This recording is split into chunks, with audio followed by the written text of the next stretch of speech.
Have you ever walked past your parents and realized you haven't really seen them in days? They sit in the same chair at the same spot in the house, still breathing, still listening, still loving, but slowly fading from the center of the family. Not because they're gone, but because we stopped looking their way. What does it feel like to be invisible in your own home? To no longer be asked, included, or needed in the very place you once held together? This is not just a feeling. It's a silent wound that grows with time, and too often we only see it and when it's already too late. Stay with me, just a few minutes. Let's talk about something we all know is there, but rarely put into words. If you're ready to discover the wisdom that only time can teach, subscribe and join us on this meaningful path.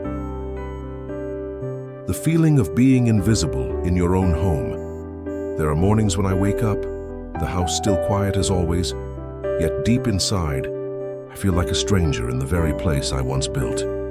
A father in his 70s, when the elderly quietly retreat from family life, there is something that often happens without anyone noticing. The elderly don't disappear from family life. They just quietly retreat, little by little, like the twilight that slowly withdraws from the yard, from the walls, from the windowsills. Once they were the center of the home, the ones who made decisions, who knew where everything was kept, who cooked the best meals, who raised the children, who carried the family through storms and sunshine alike. Now, that same kitchen has someone else standing in it. The laughter still echoes in the house, but it no longer needs their voice to begin. They don't need to be pushed aside to feel out of place. It only takes being left out of decisions. No one asks for their opinions. No one needs their help. No one tells them stories anymore. Day by day, peace. By peace, they step back into the shadows that fading quietly. I'm still here, but no one sees me anymore. That may be the most accurate way to describe this invisible feeling. When the body is still sitting at the dining table, still resting on the familiar chair, but no eyes turn toward them anymore. In their hearts, older people don't wish to be worshipped like statues. They don't need flattery or endless praise. What they crave is much simpler. To still be part of life as it flows, to still be mentioned in passing, to have a story to tell, a small task to be asked for. When that disappears, something else quietly takes its place, a feeling of being unnecessary. It doesn't arrive like a storm. It seeps in like weeks of rain, soaking the walls in silence, weighing the heart down. Subtle signs that often go unnoticed. This feeling of invisibility rarely gets spoken aloud. Older adults often don't complain. They rarely say, "I'm sad because no one pays attention to me anymore." Instead, they might sit quietly for hours without any clear reason, skip family meals or eat just enough to get by. Say things like, "You're all busy. I don't want to bother anyone." Stay silent even when sitting in the middle of a conversation, talk often about the past, when they still felt needed. It's not that they enjoy reminiscing. It's just that the past is the only place where they once clearly belonged. A small scene, a deep hurt. Imagine a quiet afternoon. The family gathers in the living room. The daughter-in-law is talking about work. The son is glued to his phone. The grandchildren are laughing among themselves. And in a corner, the aging father sits silently, his eyes slowly watching each of them, but no one looks back. They love him surely. They simply have grown too used to his quiet presence. But for him, that moment isn't small. It is the moment he feels he is no longer part of the circle of life in this home. Though his breath is steady, his heart still beats. The connection has blurred. Why this pain feels so deep? Because every human being, young or old, needs to feel like they matter. No one wants to live just to breathe, eat, and count the days. Least of all the elderly. They have lived a life full of responsibility, of purpose, of giving. They are not used to feeling unneeded. To feel invisible in the very home they once built with love and labor, that is a deep kind of sorrow. It's the home they gave their years to, the home they sacrificed for in silence. And now it's the place they feel most out of place. Real words, quiet truths. I know my children love me, but for weeks now they haven't had a reason to ask me anything. Maybe they think I'm too old to help. I still tell stories from the past. Sometimes they nod, just to be polite. I can tell, so I say less now. I don't blame anyone. It just feels sad to realize I'm not needed anymore. What can the younger ones do? Don't let your loved ones grow old in silence. Ask your parents for their opinions on small things, not because they know better, but because it helps them feel that they still matter. Let them help in little ways. Watch the kids for a while. Remind you to take your medicine, water the plants. For the elderly, even a small task can restore a sense of purpose. Sit and listen when they speak of the past, not because the stories are always exciting, but because that is a bridge connecting the present with memory, connecting you with someone who once was your entire world. Elderly people are not afraid of aging, illness, or even death. What they fear is becoming invisible to the ones they love. They fear that one day they might quietly leave this world, just as they lived in their final years, unnoticed. So, if you still can, look them in the eye, say something honest, let them know. I still need you, Dad. I still care, Mum. I've just been too careless to say it sooner. Sometimes those few words can bring an elder's world back into light. 2. The quiet sadness of no longer being asked for opinions. There is a subtle but deep shift that occurs when older adults begin to realize that their opinions are no longer being sought. It is not always loud or confrontational. More often, it arrives quietly, through silence, through decisions made without them, through conversations they are no longer invited into. The experience is not simply about being ignored, it's about the psychological meaning that lies beneath it. The fading, a sense of relevance. The human need to be consulted, to be asked for an opinion is more than an exchange of ideas. It is a form of respect. It signals, you matter, you have knowledge. Your voice holds weight in this space. For older adults who have spent most of their lives making decisions for their families, their workplaces, their communities, not being asked feels like a quiet but firm closure of a chapter, a door gently shut. They do not need to be in control, they do not need to be right. What they deeply crave is the sense that they are still heard, still valued, still part of the flow of choices being made around them. How this tends to manifest. This psychological wound often hides behind small behavioral shifts. They stop, offering advice even when they could help. They become quieter at family gatherings. They watch others decide about finances, healthcare, even household matters, with a look of detached acceptance. They sometimes whisper, "You all know, better now, I'll stay out of it." These are not signs of peace. These are often signs of quiet resignation, a sign that they have begun to believe that their insights are no longer welcome. Emotional impact of being unconsulted. When older adults are no longer asked for input, it can lead to several emotional consequences. Reduced self-worth feeling, like one's ideas or experiences are no longer useful, erodes a sense of value. They may begin to believe they are now just old, present but not contributing. Disconnection from family or community decisions. When others stop asking, they feel they've become observers rather than participants in the lives they helped. Build self-silencing. After enough rejection, direct or subtle, older adults often stop trying to be involved for fear of being seen as interfering. Loneliness in shared spaces, even when physically present. Not being asked means they are mentally and emotionally sidelined. Bitterness masked as acceptance. They might say, "It's your turn now," or "I'm too old for this," with a smile. But underneath may be sorrow. Psychological root. The need for agency. Human beings need to feel a sense of agency, the belief that their presence can influence their environment. It's a fundamental psychological pillar. Being asked for one's opinion gives that feeling of agency. It means, I am still a person whose mind matters. When this is stripped away, especially in later life, people may experience identity erosion. After a lifetime of guiding others, they are now guided, sometimes without being asked. Even well-meaning decisions can leave them feeling infantilized.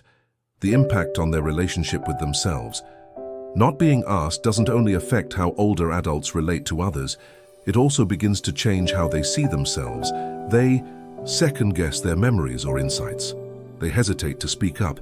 Even when they see something important, they redefine their role as silent witness instead of active elder. They may feel guilty for wanting to be consulted, as if that desire is selfish or outdated. These changes chip away at the identity they've carried for decades. What can be done? To restore a sense of relevance and respect, families and communities can do simple but powerful things. Ask for their thoughts, even on small things. A recipe, a news story, a life decision. What matters is the act of asking. Involve them in discussions, even if they're no longer the final decision maker. Acknowledge their experience, not just in words, but in attention. Reaffirm their role as elders, not just retirees or dependents. Let them teach. A skill, a story, a perspective. These gestures cost little, but their impact is profound. Being asked, "What do you think?" seems like such a small phrase. But to an older adult who feels they are slowly fading into the background, it can feel like a lifeline to relevance. A reminder that their mind still holds value. A soft echo of the years when their voice shaped entire lives. In the end, we all want to grow old with dignity. And dignity is not just about comfort or care. It's about knowing that even when our hands can no longer build, our minds are still honored, our insights still matter, and our voices are still heard. The burden. Of feeling like a burden aging brings many changes, in body and routine, in role. But among the heaviest is the inner shift, the creeping, unspoken sense that one's existence might now be a weight on others. This isn't something most older adults say out loud. It hides beneath polite refusals. "I don't want to trouble you," "Don't worry about me," or "I'll manage somehow." But within these words lies a profound discomfort. The fear that simply by needing care, support, or attention, they are taking up space they no longer deserve. The invisible weight of self-blame, unlike physical burdens that others may carry, for them this psychological weight is self-imposed, and all the more painful because of it. The older adult begins to internalize the idea that they are no longer helpful, but helpless, not contributing but consuming. This belief quietly eats away at their confidence, replacing connection with guilt and turning simple acts of support from others into emotional debts they feel unable to repay. The vicious cycle. The feeling of being a burden often leads to a cycle that looks like this. They begin needing more assistance with health, mobility, or memory. They sense frustration or fatigue in caregivers, whether real or imagined. They internalize guilt, believing they are too much trouble. They withdraw, avoiding requests, declining help, silencing their needs. Their condition worsens, not from illness, but from emotional isolation. The feeling of burden increases. It's a silent spiral.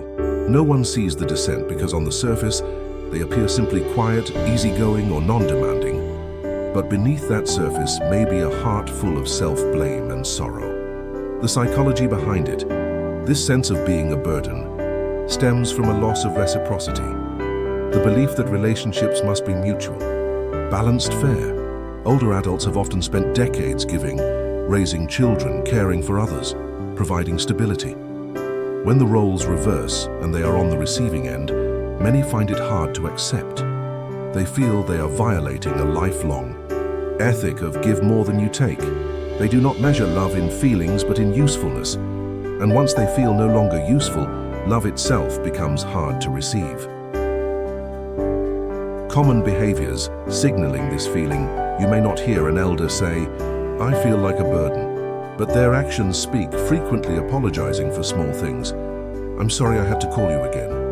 Downplaying health symptoms so as not to worry others, refusing offers of help even when visibly struggling, isolating themselves or avoiding visits, smiling to mask pain or sadness so no one feels bad.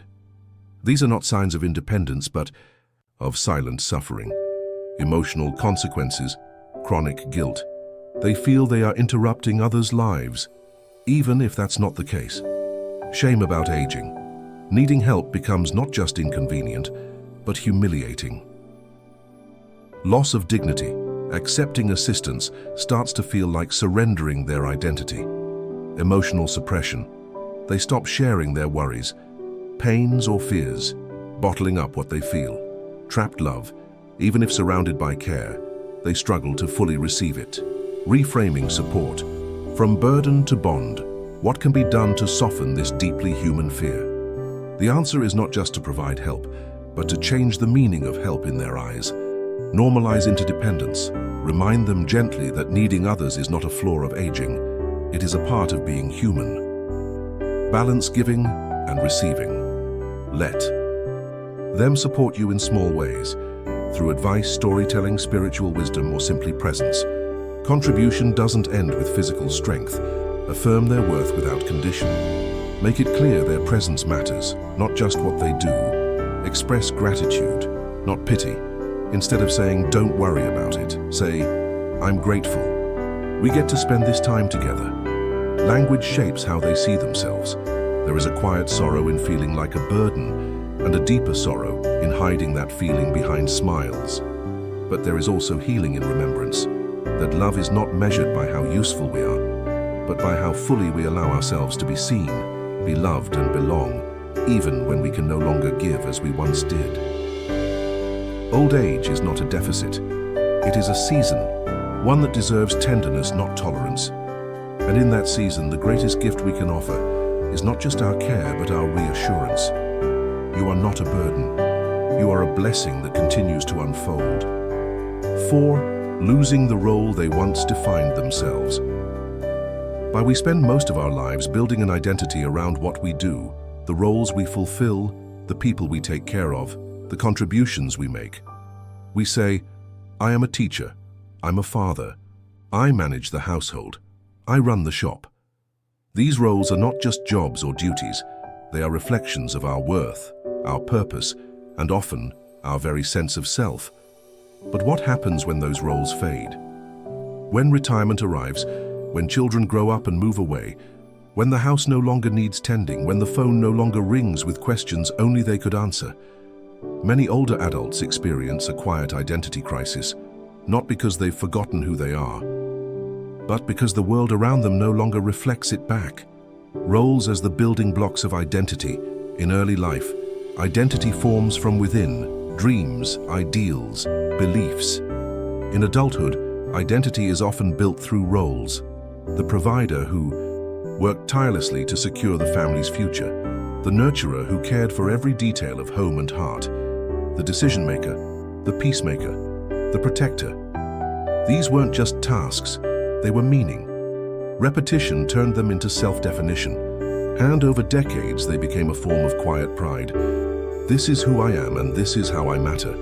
The void that remains.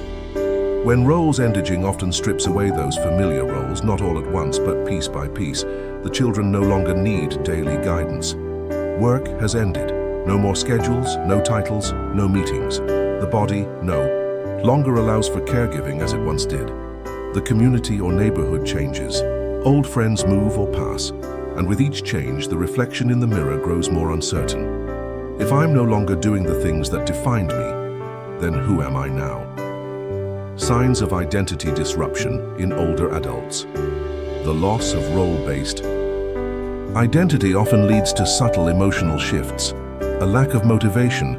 Days feel long but without clear meaning.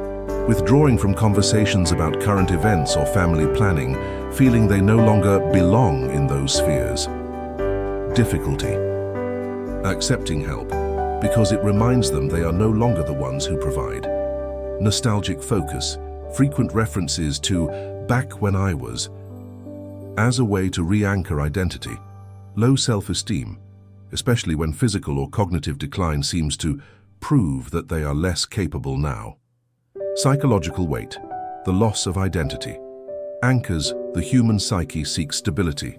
A narrative that says, "This is who I am." When identity was long rooted in service, labor, or usefulness to others, and those activities fall away, a psychological disorientation often follows.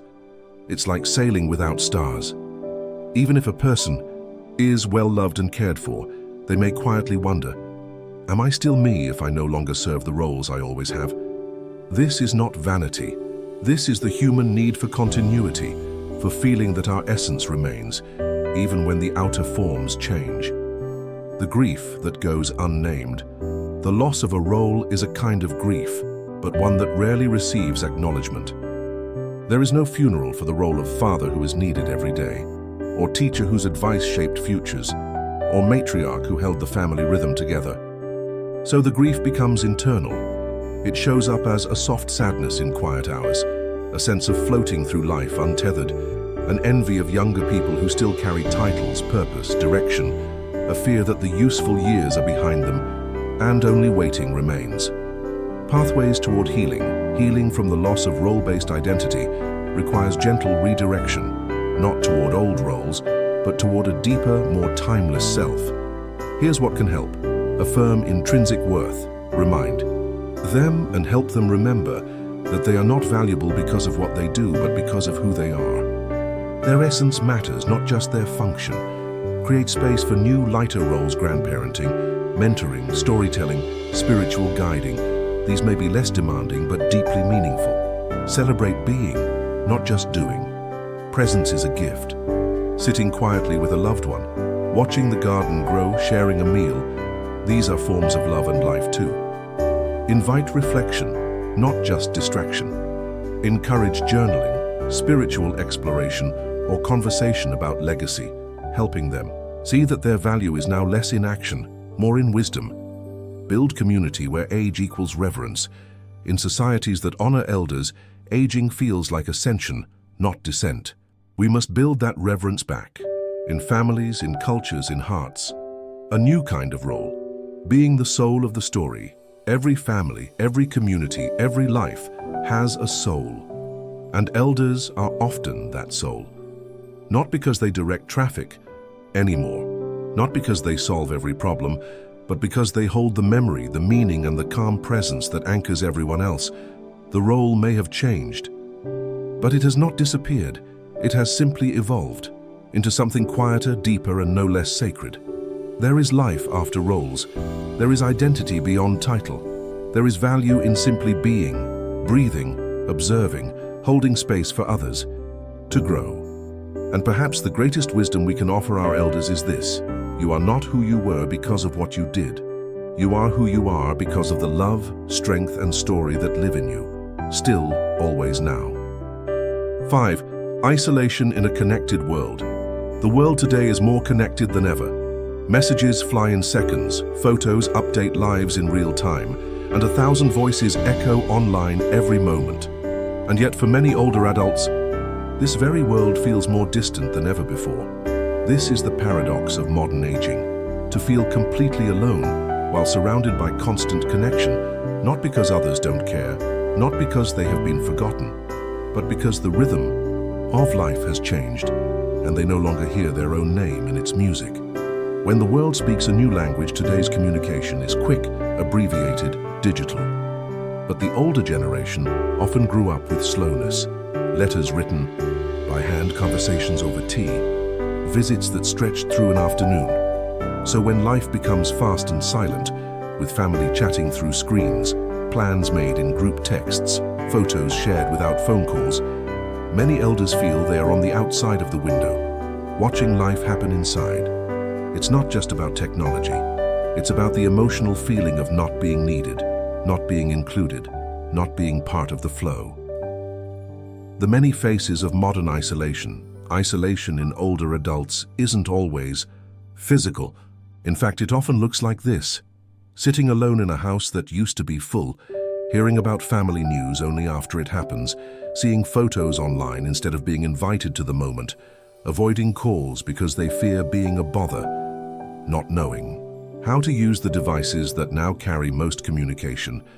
And even when someone does check in, there's a quiet ache when the conversation is short, distracted, or rushed. Emotional effects of disconnection. Social isolation doesn't just cause loneliness. It brings deeper emotional consequences. Self-doubt. Maybe I talk too much. Maybe they don't want me around. Bitterness masked as silence. It's fine, they're busy. Emotional fading, a soft, creeping sense that their presence no longer matters. Mistrust of one's own relevance. When every topic feels like a foreign language, slang, memes, apps, they question if they belong in the conversation at all. And above all, a painful thought may begin to form: perhaps the world has moved on without me. The slow drift isolation doesn't happen in a moment. It's a slow drift. At first, they decline one outing because they're tired. Then they don't call because they don't want to interrupt. Later, they stop attending events where everyone is so much younger now. Eventually, they speak less, not because they have less to say, but because they've forgotten how to say it and still be heard. And before long, the isolation becomes not just external, but internal. A loneliness that stays even in a crowd. Why connection must be intentionally restored? Many assume that if they need anything, they'll ask. But isolation works in reverse. The lonelier one feels, the less likely they are to reach out. That's why restoring connection requires intention, not just proximity. Here's how. Initiate, consistently and warmly, don't wait for them to call. Start the conversation, again and again, not as a favor, but as an expression of love. Use technology with presence. If FaceTime or video calls are the only option, make them real, linger, laugh, listen deeply. Don't multitask. Give full attention. Bring back the slow moments, invite them for walks, meals, or shared silences. Don't just catch up. Create being together moments, not just updates. Involve. Don't just inform. Instead of telling them about life events, invite their thoughts, their blessing, their presence where possible. Honor their pace and stories. Let them speak of the past without rushing them. Sometimes connection is found not in novelty, but in remembering. Psychological resilience through connection research shows that older adults with consistent social connection experience better cognitive function, lower rates of depression and anxiety, increased life satisfaction, slower progression of memory loss, even improved immune function. But beyond science, connection gives them something deeper, a sense that their life still has an audience and their presence still echoes in someone's heart. In a world that scrolls fast, elders move slowly, but slowness is not absence, it is depth, presence, reflection. We must learn again to walk at their pace, speak in their rhythm, and let their silence be heard as part of the song. Because the greatest wound is not loneliness, it is the feeling that one's voice no longer matters, and the greatest gift is not noise or company, but presence that says, you are still seen, you are still known, you are still part of this world. 6. Feeling like a burden. One of the quietest but heaviest weights that many older adults carry is the sense that they are a burden to those around them. They may never say it aloud, they may even smile and say, I'm fine, but deep within there often lives a painful belief. I don't want to be in the way. This feeling doesn't come from weakness, it comes from love, and the fear that love has become an inconvenience. Where this feeling comes from, as people age, they often need more help, physically, emotionally, practically. Help getting to appointments, help understanding new technology, help managing medications, finances, mobility. And even when help is given freely, gratefully, and lovingly, they may still feel an emotional cost to needing it, because for decades they were the helper, and now the roles have reversed. The shift can be unsettling, especially in cultures where independence is tied to dignity. Asking for assistance may feel like surrendering not just control, but also value. The inner dialogue of feeling like a burden. This emotion rarely bursts forth. It simmers beneath the surface in thoughts like, I don't want to cause trouble. Hate that they have to take care of me now. They're already so busy, I shouldn't add to their stress. I wish I could still do it myself. They'd be better off without all this, and over time these thoughts begin to reshape how they see themselves, not as a person who needs care, but as a problem to be managed. Emotional consequences of this belief. When older adults internalize the feeling of being a burden, it quietly erodes their well-being. Guilt. Even in moments of kindness, they may feel unworthy. Silence. They stop voicing pain, needs, or worries. Withdrawal. They may isolate themselves to lessen the load. Self-neglect. Not wanting to bother others, they stop asking for help even when it's critical. Depression. A sense of shame can settle in as they perceive themselves as an unwanted weight. This isn't just emotional discomfort, it's a redefinition of the self, from loved one to obstacle. The invisible balancing act. Even in loving families, this tension can grow silently. Adult children may rush to help, but show signs of exhaustion. Time may be limited, visits short, or conversations. Distracted, the elder senses the effort, and out of empathy it begins to feel guilt. This creates a loop. They need care, they receive care, they sense the cost. They feel guilt, they hide their need, their condition worsens. More care is required, and thus, the feeling of being a burden becomes a self-reinforcing cycle. Reframing the experience of receiving help to heal this wound. Both caregivers and elders need to reframe what it means to receive help. Here's how. Recognize that love is not a transaction. Love is not balanced by keeping score. To have given deeply in youth is to be allowed to receive deeply in age. Care is not repayment. It is relationship across time. Understand that allowing others to help is also a gift. Letting someone care for you gives them a chance to express their love, compassion, and maturity. It builds connection, not dependence. Speak the unspoken, encourage honest conversations. I know you worry about being a burden, but I want you to know that caring for you is something I do not out of duty, but from the heart. Words like, these can dissolve silent shame. Balance autonomy with support whenever possible. Allow the elder to participate in decisions, routines, and daily choices. Let help be partnership, not takeover. Create moments where they can give back, whether through advice, storytelling, encouragement, or simply being present. Let them see how their presence still enriches others. The role of society and culture. This feeling doesn't arise in isolation. It is shaped by societal attitudes toward aging. In cultures that venerate youth, independence, and productivity above all, the elderly are often portrayed as obsolete. But in cultures that value wisdom, interdependence, and lineage, elders are seen as the roots of the tree, the ones who hold the ground stable. We must return to that view, to see our elders not as burdens, but as beacons of lived experience whose worth deepens with age. No one wants to be a burden. But the truth is, we were all once carried, and one day, if we are lucky, we may be carried again. This is not shameful. This is the cycle of love. You carried me when I could not walk. Now let me walk with you when your steps are slow. You were my strength when I was new to life.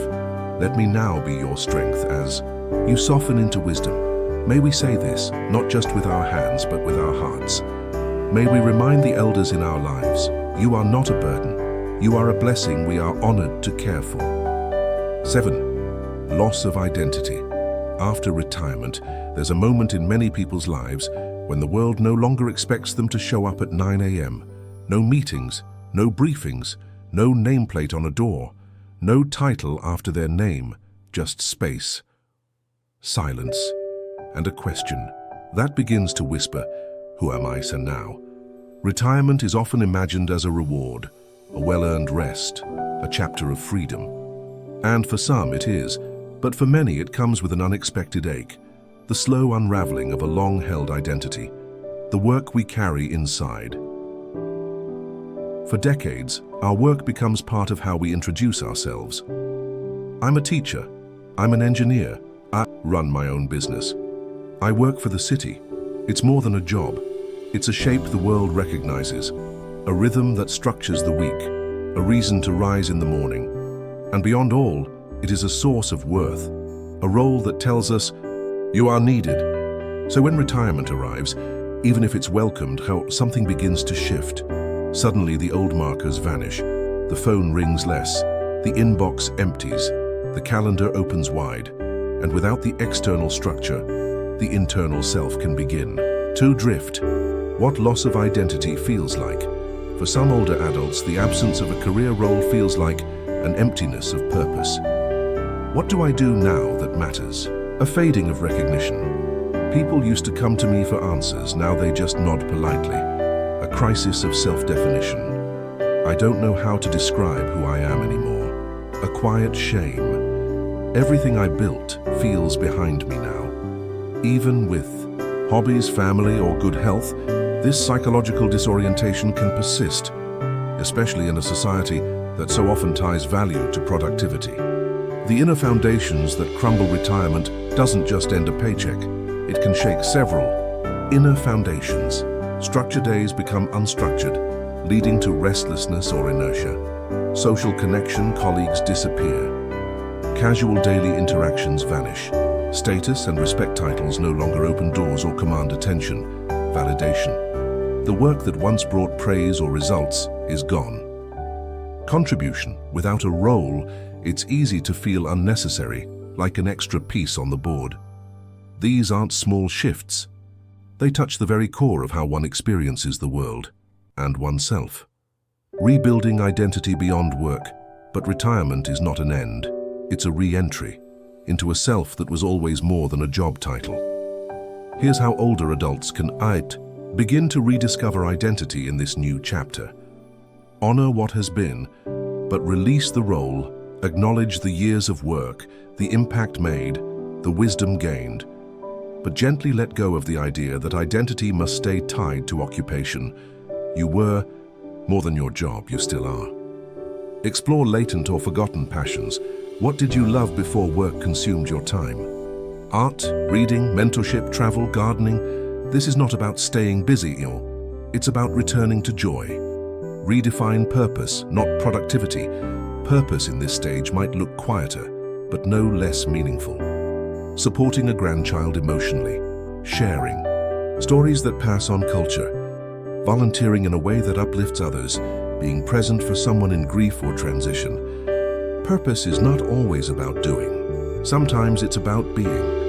Build a new rhythm, create small rituals and patterns that bring structure and intentionality. Even simple acts, a daily walk, morning reading, afternoon calls, can create a sense of movement and meaning. Tell a new story about yourself instead of saying, I used to be. To begin exploring phrases like, now I'm learning to. These days I enjoy, I've found joy in. These are the roots of a new identity, one shaped not by job titles, but by inner truth. The role of others in this transition, friends. Family and caregivers play a powerful role in how smoothly this identity shift unfolds. Here's how to support an elder navigating post-retirement change. Ask open questions. What are you thinking about exploring next? What has brought you joy lately? Affirm value beyond work. Remind them how much they still offer, emotionally, spiritually, relationally. Involve them meaningfully, not just in passive ways, but in decisions, planning, and sharing wisdom. Invite legacy conversations. Let them speak of their journey, their lessons, their dreams, not as a eulogy, but as a living testament. Retirement can feel like stepping off a train that's been in motion for decades, and suddenly finding yourself on a quiet platform, wondering where to go next. But in that stillness lies a sacred opportunity to rediscover who you are when no one is watching, to rebuild not a resume, but a soul, to remember that value is not measured in meetings or medals, but in presence, insight, kindness, and truth. The identity of the elder is not lesser, it is deeper, not fading, but ripening, not obsolete, but essential. Because in a world that moves fast, the ones who remember who they are help the rest of us remember too. Social isolation and the diminishing circle. There is a loneliness that doesn't come from being alone in a room, but from feeling like the world you once knew has slowly drifted away. This is the reality many older adults face, often silently, a shrinking circle of familiar faces, routines, and rhythms.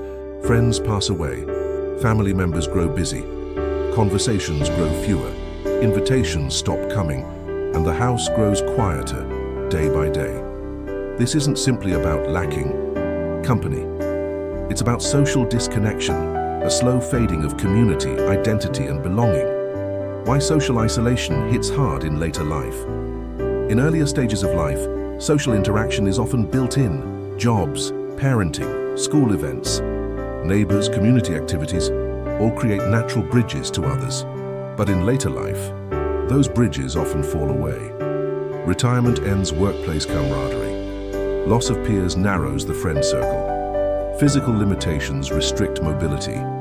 Hearing or cognitive decline makes communication harder. Relatives may move away or become less. involved, technology can feel unfamiliar or alienating. And slowly, without any dramatic event, the circle shrinks. What remains is space and the quiet ache of invisibility. The psychological impact of shrinking. Social ties. When an older adult feels socially isolated, it affects far more than their mood. It touches something existential, the need to feel seen, needed, and connected. Here's what it can lead to: chronic sadness or depression. I don't see the point in getting up. Loss of confidence in speaking or engaging. I feel like I've forgotten how to talk to people. Feelings of abandonment or being forgotten. Nobody calls anymore. Anxiety about leaving the house. What if something happens and no one notices? Cognitive decline. Studies show isolation can accelerate memory loss and confusion. Reduced self-worth. If no one misses me, maybe I don't matter anymore. These are not just emotions, they're warnings, signs that the soul needs reconnection. The experience of being left behind. What often intensifies this feeling is not just physical distance, but emotional neglect. Older adults may observe grandchildren growing up in digital worlds they don't understand, family members glued to screens even when visiting events being planned without their inclusion, conversations that no longer ask for their opinion. And so, even when physically present, they may feel socially absent, as if the world has moved on without them. There is a pain in being forgotten by a world you helped build. Rebuilding connection. What helps? Social isolation can be gently reversed, not with grand gestures, but with consistent, meaningful contact. Small, steady interactions, a daily phone call, weekly meals together, shared TV shows or books to talk about. Even 5 minutes of heartfelt attention can restore connection. Intergenerational bonding. Ask elders to share stories or skills, involve them in helping. Children with wisdom or encouragement. Let them feel like guides, not guests. Tech with purpose. If taught patiently, many elders can engage with video calls, messaging apps, or online groups. If it's tied to connection, not complexity, use technology as a bridge, not a barrier. Meaningful roles help them feel included, planning family traditions, being the keeper of certain rituals or recipes, helping make decisions that matter. Being needed is a powerful antidote to isolation. Community groups encourage participation in senior centers, spiritual or religious communities, local hobby clubs, support groups for elders. These environments often provide safe, gentle re-entry into social engagement. The power of being. Heard sometimes the simplest and most profound way to dissolve isolation is simply to listen, not out of duty, not in passing, but with presence and patience. To ask, what's been on your mind lately? Do you ever feel lonely? What would you like more of in your day? And to listen, without fixing, rushing, or redirecting. Because to be heard is to be remembered. To be remembered is to feel real again. Redefining. Social life in later years. The social life of elders may look different, quieter, slower, more intentional, but it is no less essential. We must stop assuming that just because they're not asking, they're not yearning. Many older adults will never say, "I'm lonely." They'll just say, "I'm fine. I don't want to bother anyone, and you all have your lives," but beneath that quiet is a heart that still longs for laughter, conversation, closeness, meaning. Closing reflections. We are wired for connection, and in our later years that need does not fade. It deepens. A person can live with illness. A person can live with pain. But to live without connection, here's to live without light. Let us remember the elders not just in holidays or emergencies, but in the small daily ways that say, "You're part of us. We still need you. You still matter." Because they are not fading away. They are still here, waiting to be seen. 9. Fear of becoming a burden. There's a kind of silence some elders carry, a silence not born of peace but of restraint. They hold back their pain, their needs, their worries. Because deep down they fear one thing: I don't want to be a burden. These words may never be spoken aloud, or if they are, they come with a half smile, a shrug, a joke. But behind them is a quiet heartbreak, the aching awareness that one's aging body or mind might now demand more than others can, need to, or want to give. Why this fear is so deeply rooted? In their prime, many elders were the givers. They raised families, they ran households, they worked tirelessly. They were the ones others leaned on. Now, the roles are reversed, and for some that shift feels unbearable, because dependency, even when natural, can be perceived as dignity lost. To ask for help, to be slower, to forget things, to need care, can ignite shame, frustration, or deep guilt, not because others are unkind, but because the elder's own sense of self has been built on usefulness, autonomy, and strength. How this fear affects the mind and heart. The fear of being a burden doesn't just cause hesitation. It shapes thoughts, behavior, and well-being. Suppressed needs, they may hide pain, skip meals, avoid medical help, just to not trouble anyone. Social withdrawal, they pull away before they feel they're being pushed away. Increased anxiety, every fall, forgetful moment, or medical expense feels like proof. I'm becoming too much. Self-blame, if they're stressed, it's because of me.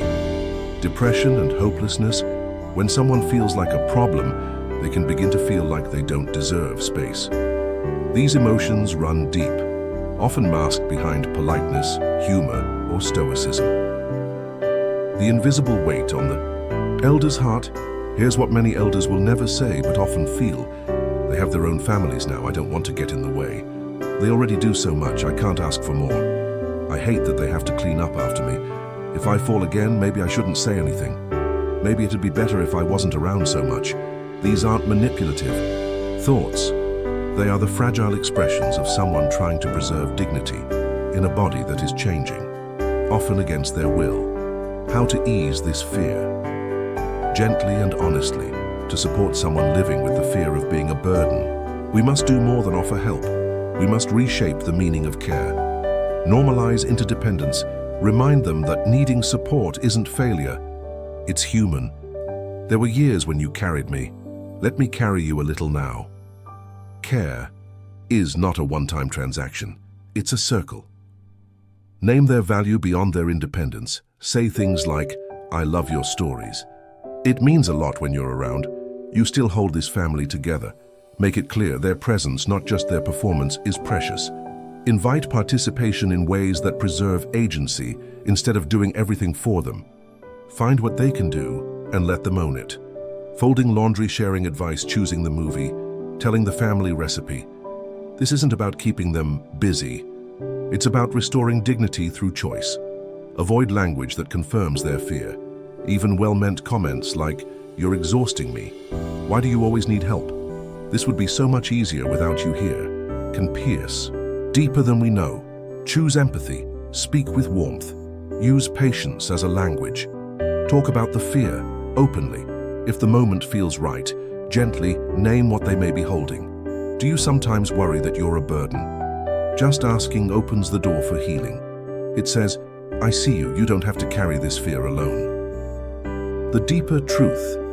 Care is a gift. Both ways, caring for someone, especially an elder, can be hard. But it's also sacred, and many caregivers, when asked honestly, would say, I'd rather have this time with them even if it's hard than lose them too soon. Let your elder know that. Let them know they are still worth the effort, not because they are perfect, but because they are loved. A reframing of the self for the elder who fears being a burden. Try to reframe your worth. You are not a project. You are not a weight. You are not a problem to solve. You are a person, a soul, a history, a living witness to love, to time, to resilience, and you are not too much. Closing reflections. There is no shame in needing help, no failure in slowing down, no weakness in asking. You were once the one others leaned on. Now, let yourself be the one who receives. That too is a form of strength. And to those who care for elders, remind them again and again that they are not a burden. They are a blessing still unfolding. 10. Loss of purpose and the question. Why am I still here? There is a question that sits silently in many hearts as the years grow long. Why am I still here? It doesn't always come from sadness. Sometimes it comes in the stillness. When the house is quiet, the phone doesn't ring. The days feel like shadows of each other. Other times it rises like a whisper after a loss, a diagnosis, or a moment of forgotten memory. It is not a question of despair, but of searching. What? Do I matter? Now that I'm no longer needed the way I once was? What is the meaning of these days, now that my roles have faded? Who am I becoming now that everything around me is changing? These are not simple questions. They are deep soul stirrings, moments when a person no longer asks how to survive, but why they are alive. Why the loss of purpose hurts so deeply.